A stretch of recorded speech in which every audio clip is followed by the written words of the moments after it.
Hello, my friends. Welcome to another episode of Carpo's channel videos, random thoughts and ideas. This is going to be a specific video, of course. And as usual, I have no intentions on making this some professional format or really conveying a whole bunch of facts and figures, which seem to be trivial in today's world. Nobody really gives a shit. I should say, a lot of people do give a shit. But I've noticed that a lot of folks just want to close their eyes to everything that's going on around them. And politically, like when I made videos a couple months ago about the whole election, and I got political for a little while, after, the election was over, it is what it is kind of thing, and I haven't really said much about it. I'm just watching this administration drive itself into the dirt. And feeling unfortunately vindicated in my belief that electing Donald Trump would be a complete fucking disaster for this country, but not getting into the issue of who knows, Clinton may have been just as bad. I'm not going to debate that. I'm not going to say that I like Hillary Clinton, and it's definitely not a political video. But this is about one specific issue that's come up with this administration that is, it needs to be discussed. And it leaves me feeling disgusted. And I don't know exactly how to tackle this, so I just took some notes. And so at least I know where I'm going with this video. So to get to the point, I'm talking about cutting the EPA. Now, I'm not blaming Donald Trump himself, of course not. At this point, he's a pawn. He's another scapegoat. He's a figurehead that has no real power beyond the decisions he tries to make, but who knows how much he's influenced by those around him. And with what happened with the health bill the other day, he was shot down by his own people, his own wing. We have the House, the Senate, the White House, all run by right-wing Republicans, and still they can't even pass their own health bill because they can't agree on it. The Democrats want it to be, more inclusive, and the Republicans, a lot of them want to eliminate it completely. Now, the issue of healthcare is a very contentious one. It's a difficult one to discuss, and it's not what this video is about. But I understand that there are more issues than picking a side and saying, yes, we should provide free healthcare to all people who need it. That's a great thing to say, and it's a very novel idea. But socialism does have its drawbacks, and there are people who take advantage, and there are situations where a person should not be obligated to pay for someone else's health care. But in a society, in a nation where we care about one another, we know that a healthy nation is a more productive nation. But that can be debated all day long about health care. But when we move into environmental regulations, the same problem arises. Now, the EPA, the Trump administration is planning on cutting a lot of government programs. And the EPA is one of them. Now, from what I've read, they want to cut 90%, or 20% of the staff of the EPA and cut 3,000 jobs. And here's what I found out. The EPA, 90% of the EPA funds are run by the states themselves. And a very small percentage of the actual government federal aid that goes into the EPA compared to the larger things that we deal with. For example, healthcare is around $500 billion or more a year. The military budget, which I had to take the note here, for 2015 it was $524 billion. The overseas budget alone, $664 billion. So we're talking $500 billion merely for overseas military, excursions. An aircraft carrier costs $4.5 billion alone. Okay, the F-35 in 2011 we spent $11.4 billion on F-35s. So here's the thing. The EPA, the total cost of the EPA is less than 0.5% of the military budget. Now the claim from the administration is that they want to eliminate the EPA because it's a waste of taxpayer money. But we're talking a drop in the hat. Nothing compared to the bigger picture of the actual costs. So I looked into this and said, what is it that they're pushing for? Because I know exactly what they're going for. It has nothing to do with the cost to taxpayers. They could give a shit how much we're paying for the EPA. They want to cut it because it interferes. The regulations interfere with business as usual, and corporations to make their profits. So I read an article the other day, and it was anti-EPA, and you could tell the side they had taken. And on the article it said that the cost of having these environmental protection rules and laws in effect is $3,000 per person. And the way the article made it sound was it was $3,000 per person per year. And I looked deeper and deeper into it and find out that the actual cost was $30 per person. But this was over a 10-year period. This was the Obama, Clean Air Plan, and there's supposed to be regulations and caps put on auto production, emissions. And it was cutting into business. People are losing a lot of money. What I found out was the $3,000 per person was balanced out from the corporate losses. And they were insinuating that since corporations will be losing this much money because they have to keep up with the regulations, then all of that money is going to fall onto each individual American. And it's complete bullshit. It's a way for them to convince you that your taxes are going to protect the environment and they don't need to.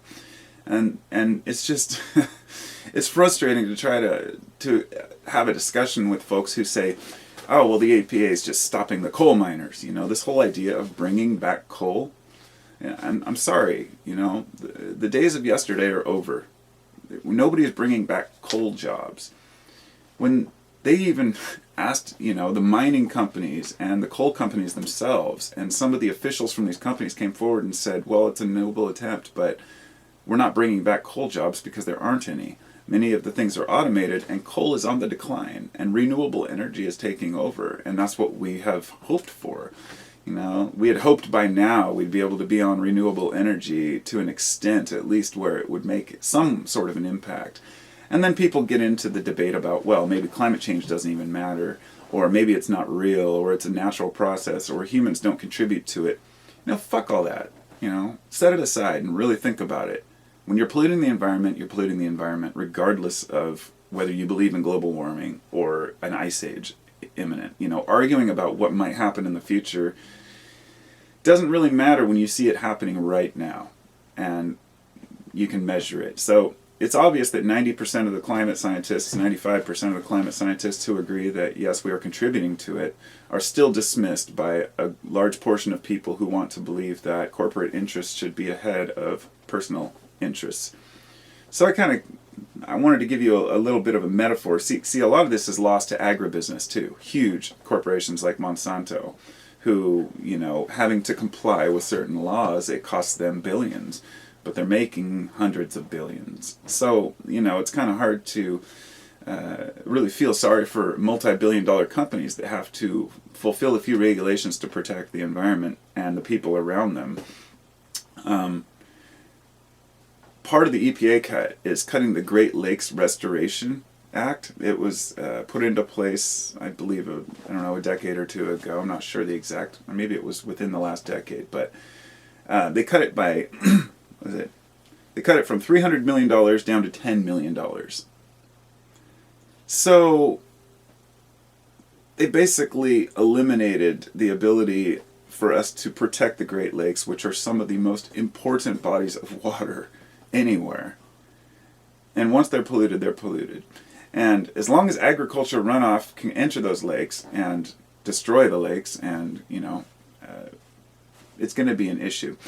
People don't want to have to filter their water, and they don't want to have to put up treatment plants to deal with their agriculture. It's just more cost on the individual. But let me give you a metaphor of how I see things.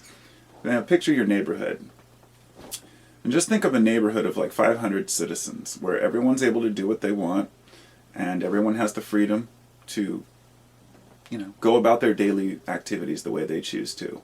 And that the land is all shared, but everyone has their own home. Now, one of those neighbors decides he's going to start cutting down trees in the neighborhood. And the neighbors say, hey, we can't do this because it's going to destroy the area, the local environment. We need these trees for shade and for wind protection. And the guy says, look, I'm broke. I need to make some money. This is what I'm doing, and you can't stop me. This is my freedom as an adult, as a human. And he may not be wrong, he does have freedom to do these things, just like the corporations have freedom to pollute the environment. But the people, the neighbors, us, actually do have a right to stand up and say enough is enough. That we don't want our kids to grow up in a fucked up future where, they can't even drink the water, where the oceans are too warm and the storms are getting worse and worse, and we don't know exactly where it's going. We don't know, but we can see the pollution, and we can see the corporate interest in stopping legislation and rules that protect you and I. So, if a person wants to go on and say, oh, these damn bleeding heart libtards, out there trying to help people, and I can understand where you're coming from if you're upset with people who are trying to protect everything and everyone without even really rational thinking. But for those of us who actually do study these things and look into the facts and figures and say, hey, there's something here where I'm not biased here or trying to say I'm a liberal or I'm a conservative, but rather I'm a human being that makes choices. And those choices shouldn't harm my neighbors, and it shouldn't harm the future of the planet. But it's a very tough issue to convince people that their personal freedom has to be limited by the freedoms of those around them. This is what a society is. And without that, it's just fucking chaos. And there's nothing, and nobody cares. Why protect a system that doesn't protect the people that live within the system? And that's what we're coming to, I think, as a society today.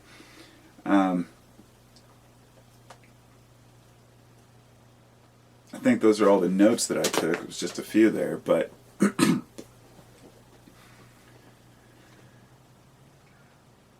I believe it's a confusing subject. And I realize that just because we have global warming doesn't mean that it's necessarily going to, you can't argue with people who say we're going into an ice age. And you can't argue with people who say that man doesn't contribute to global warming, even though the CO2 that's emitted by burning fossil fuels has a footprint that is isolated and different than the footprint from, say, volcanic CO2. That you can actually identify and see these things. But knowing how many things I had to read to even understand some of the science, I can't imagine that the average person wants to take the time or put in the effort to actually understand how these things work. It's too complex and too confusing.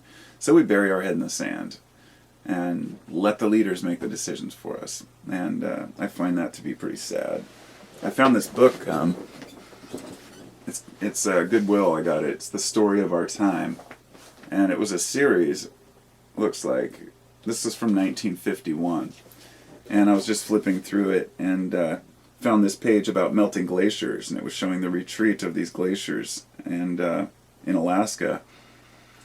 And it goes on, it says, many other explanations have been suggested by geologists regarding why the Earth is warming. Is it possible that far-reaching changes in the interior heat of our planet might be the cause of warmer weather? Has the tilt of the Earth's axis during the long periods of the planet's life changed sufficiently to bring about these recurrent periods of cold and heat? Have there been large enough changes in the Earth's orbit, brought about by astronomical forces, to affect appreciably the amount of heat we receive from the sun? We know that the surface of the Earth is constantly changing. Have the continents drifted from one latitude to another? These are interesting questions, but none of them can yet be answered. And then it goes on to talk about how the Earth travels with the sun and sunspots and the questions they have about why things are warming up. This is in the 50s, and it was talking about how through the late 1800s, through the early 1900s, they noticed a trend in melting glaciers. These things coincide with the Industrial Revolution, perhaps by chance, perhaps not. But let's just set aside global warming for a minute and just look at the pollution aspect and just think about that. Because we deserve to breathe clean air. And go back and look at pictures of Los Angeles or Portland or any city from the 1920s or 30s. It was smog hell. And we have actually improved this over time. We have actually improved our air quality. Even though we have more people on the earth, more cars than ever before, these emission standards and rules aren't put in place just to say, ha, we're going to limit your profits. These are actual concerns by human beings that want to protect health. So I guess the future remains to be determined. I just wanted to voice my opinion on this. I think cutting the EPA is the biggest mistake among hundreds of other cuts, that he wants to do. I won't even go into the details, But the future looks grim for anybody who wants to actually protect the environment. And now those of us who care have been lumped together as just libtards or given some stupid name by, conservative dumb shits that think that, stronger is better. I'm a tough guy. I'm a real tough guy. The Donald Trump attitude that, I'm tough and I say the way it is, and if you don't like it, then poop on you. A lot of people who support him and his crew, they have the same exact mentality. That toughness is defined by how much you can get, or how big you can grow yourself, or how big you can make yourself look, how tough, or how much you can swing your fists. I'm sure all of us have run into, at least most guys have run into that guy that he gets cornered on a discussion and he just wants to fight. Or the kind of guy who goes to a bar just seeking to fight someone because it makes him feel bigger and better. A person who has no intellect, no rational understanding of the world around him, so he just takes it out on the world. And those are the ones we have to look out for. That there really are some pretty messed up individuals out there who just want to cause trouble. And I realize that often, most of the time, it's not their fault. It's the way that they were raised or the world they were brought up in, the way that their parents taught them, or maybe just their selfish nature shining through, that they don't care. It's one thing to be on one side or the other of the table, but to actually make claims about things by saying that others who care about the environment and care about each other are somehow flawed or mentally handicapped really is just projection from the other side, because I find that many of the hardcore right-wingers tend to be sociopaths in my eyes. They don't really seem to have emotion or care about their fellow people. There seems to be, and I'm not, I don't want to be too harsh here, but when I compare, let's say, a variety of different liberals or people who are impassioned talking about things that they want to see changed, and then I see a whole bunch of conservatives talking about the things they want changed, I don't see the same passion in their eyes. It's almost like they're robots, and they're saying, there's no real passion. They may get angry or frustrated, but they never say, how can this happen? There's never that wonder of like, how can you guys be so liberal? It's like they know why people are liberal, and they know why people care about one another. And I believe a lot of them envy that. They wish they cared more, I think. And, maybe that's just talking out my ass, I don't know, but that's just how I feel about it. It's like I mentioned the other day, why are there no comedian conservatives? There's a few, but they're not funny. It's just, I can't help it. I'm not trying to generalize, but why aren't there any funny people who are extremely right-wing oriented? It just seems like they're miserable so much of the time, and maybe they've leaned towards profits over pleasure. Maybe profits bring them pleasure. I just don't know. But I don't consider myself a liberal, but I'm more liberal-minded than I would be conservative, but I understand conserving certain viewpoints. I mean, for a person who grew up in a certain environment and then to be bombarded with all these new laws and rules about, they're threatened by gay marriage. Just think about that for a minute. People who are threatened by other people's choice of sexual orientation. I mean, how fucking weak-minded do you have to be bothered by another person's sexual orientation? And really think about that. I mean, a person may say, well, it's just not right. It's not right in God's eyes. It's not natural. Fuck off. It's none of your fucking business. Doesn't matter if people are gay, if people are straight. Sure, there's limits to what we consider to be appropriate behavior. We're not going to let people go around fucking goats all the time, and most people wouldn't want to, and we would see that as strange because that's interspecies, but hey, some people do. I stay out of that one, right? But what the hell is wrong with people? Why do they have to be so worried about what other people are doing when it's not a big picture issue, not a big ticket issue, like the bathroom thing? It's just, we're so hung up on bullshit, and meanwhile we're just getting smothered with all kinds of fucked up legislations that are being passed right in front of our eyes. So what do you do, right? Anyway, that's my rant. I'll talk to y'all later. I hope y'all have a wonderful day.